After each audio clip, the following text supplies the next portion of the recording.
একদিন টুংটুং মদ্যপান করতে করতে তার স্ত্রী এবং সন্তানকে নিয়ে তার শ্বশুর বাড়ি থেকে বাসায় ফিরতেছিল। টুংটুং ছিল একজন মদারু, তবুও টুংটুংকে মদ খেতে দেখে তার স্ত্রী কখনো কিছুই বলতো না, কারণ টুংটুং মদারু হলেও তার স্ত্রী সন্তানকে কখনো না খেয়ে ঘুমাতে দিত না। টুংটুং অনেক সৎ ও ভালো মনের মানুষ ছিল, সে তার পরিবারকে খুব ভালোবাসতো। আসলে টুংটুং মদারু হয়েছিল কারণ সে ছিল একজন গরিব কৃষক। তাকে সবসময় একটা চিন্তা তাড়িয়ে বেড়াতো, যদি কখনো ফসল ভালো না হয় তবে কি হবে, আর যদি তার কিছু হয়ে যায় তবে তার পরিবার কিভাবে বাঁচবে। এই অহেতুক দুশ্চিন্তার কারণে টুংটুং নেশায় জড়িয়ে পড়ে। কিন্তু টুংটুং যে গ্রামে থাকতো সেখানে এক পুরনো রহস্য ছিল।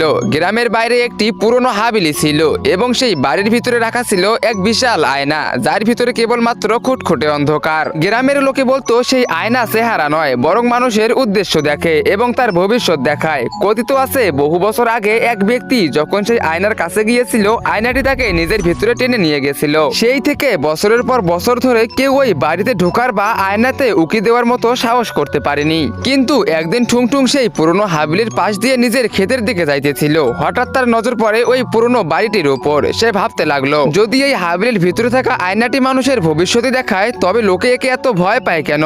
এই ভাবতে ভাবতে টুংটুং সে ধীরে ধীরে বাড়িটির ভিতরে প্রবেশ করলো। তখন সে নেশার ঘরে ছিল, তাই তার মনে ছিল না যে আয়নাটি মানুষের নিয়ত দেখে। তো গাইস, এরপর কি হলো? টুংটুং কি আসলে ওই আয়নাতে তার ভবিষ্যৎ দেখতে পারলো? তোমরা সেটা দেখতে পারবে পার্ট 2 তে।